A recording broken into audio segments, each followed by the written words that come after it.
Hello everyone, I'm Alayshia Knighten, and I'm here to talk to you about SLI negotiation tactics for engineers. A bit of background about myself: I currently work at Honeycomb as an integrations and ecosystem engineer, and I'm fresh off the manager IC pendulum. So what is an SLI? So in the tech world, that's a service level indicator that measures success or user happiness. How well you are doing is seen with your SLO, or service level objective, or what I like to call grace. An SLO is grace because you can accept some bad shit within boundaries. So maybe it's more like a serious relationship that you can analyze, and over time you may strengthen yourselves and evolve into being engaged or married. If not, there's an exit strategy. Who knows? The point is, we measure our systems for customer delight, but rarely we measure for ourselves. So what if we turn an SLI, which is a service level indicator, into a survival level indicator? Someone is asking us whether our service is okay. Well, hell, Joe, Margaret, Alayshia, are you okay? A service level or a survival level indicator is for anyone with a pulse that measures, like, are you real life okay, and not just work okay. If you are a flaming dog, this is fine okay, or I lost a winning lottery ticket okay, you're not okay. Just imagine losing the lottery ticket. You went from a millionaire to a million scares in like 2 seconds. Here's a famous speech for you, or a famous quote.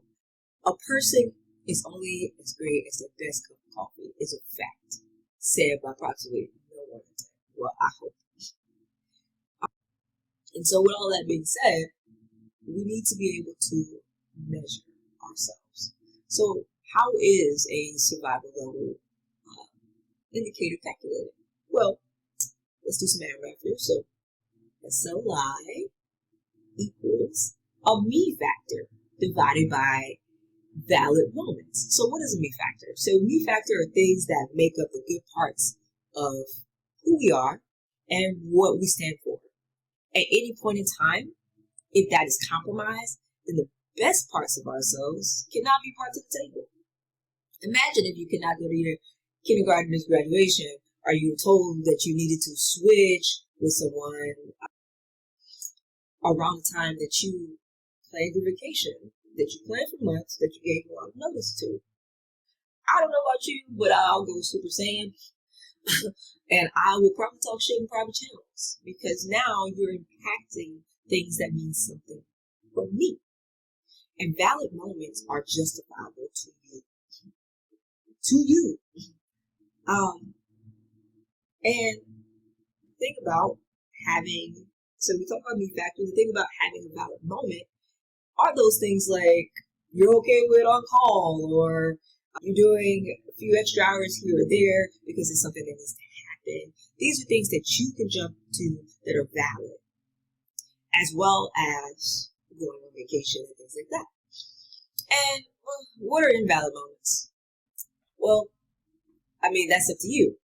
There are things that compromise who you are. So if you're just like middle finger to on call and that's your thing because you didn't sign up for that, then maybe that's your thing. The reality is, for me personally, my tolerance for things that are invalid or non-justifiable moments for myself is low, but others may feel otherwise, and those are up to you because it's your survival, so you can swerve on when necessary.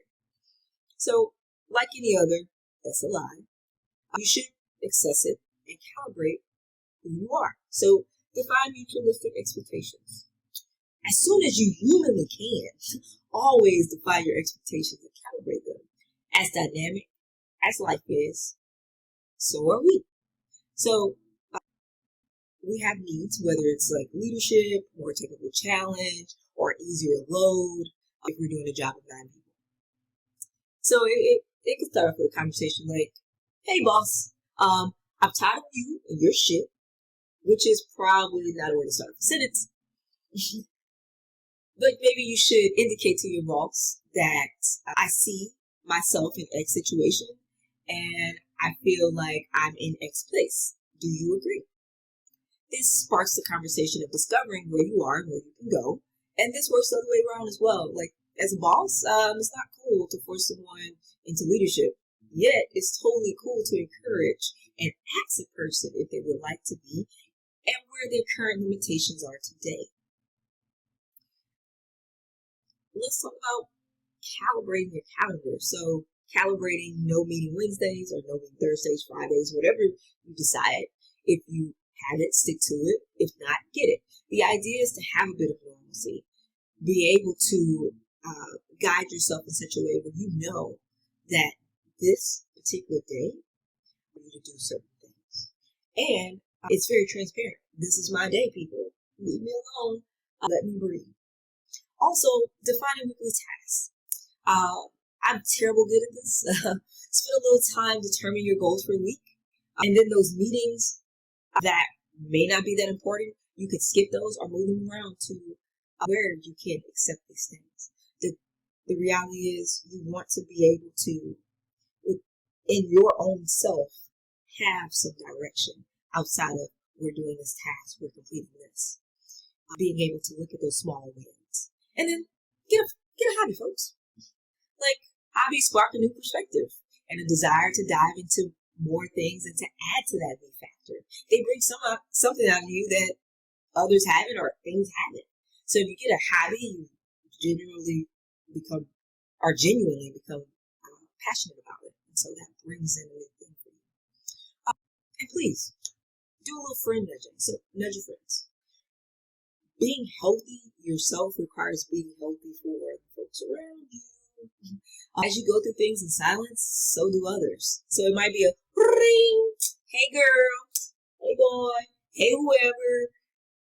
What's going on? Let's just get a cup of coffee. You don't know what that will do for a person and what that would do for yourself. And then finally, test this out. Measure your SLO gumbo. So I'm from Louisiana, so I'd say gumbo.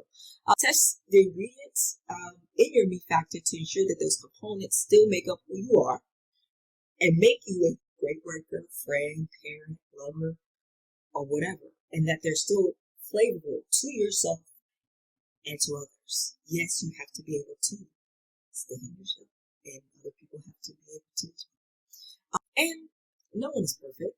So use your experiences and your feedback and to put a little salt on that recipe of your meat factor.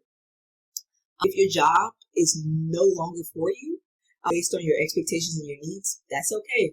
Sometimes we outgrow the seasons that we use.